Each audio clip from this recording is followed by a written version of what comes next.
దళిత యువకుడు సుబ్రహ్మణ్యం హత్య కేసులో వైసీపీ ఎమ్మెల్సీ అనంతబాబుతో పాటు ఆయన భార్య అనంతలక్ష్మి దుర్గ కూడా పాల్గొన్నట్లు సిట్ తేల్చింది.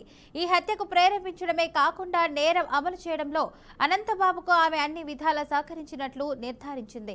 హత్య అనంతరం ఆధారాలు ధ్వంసం మాయం చేయడంలోనూ ఆమె కీలక పాత్ర పోషించినట్లు గుర్తించింది. సీసీ కెమెరాల దృశ్యాలను విశ్లేషించిన సిట్ అధికారులు హత్య జరిగిన సమయంలో ఘటనా స్థలంలోనూ అనంతరం మృతదేహాన్ని తరలించిన వాహనంలోనూ ప్రధాన నిందితుడు అనంతబాబుతో కలిసి ఆమె ప్రయాణించినట్లు నిగ్గు తేల్చారు. ఈ మేరకు ఆమెను రెండో నిందితురాలిగా చేర్చి హత్యకు ప్రేరేపించడం, ఆధారాల ధ్వంసం వంటి అభియోగాలు మోపారు.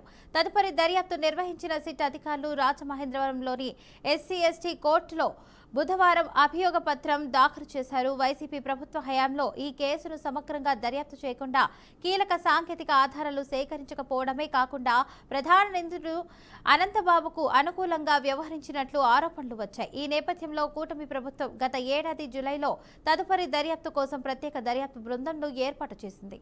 ప్రాసిక్యూషన్ కు సహకారం అందించేందుకు సీనియర్ న్యాయవాది సుబ్బారావును నియమించింది. ఇక సిట్ దర్యాప్తులో భాగంగా సీసీటీవీ ఫుటేజ్లు, కాల్ రికార్డులు, సాక్షుల వాంగ్మూలాలు, ఇతర సాంకేతిక ఆధారాలు, ఫోరెన్సిక్ విశ్లేషణలు చేపట్టింది.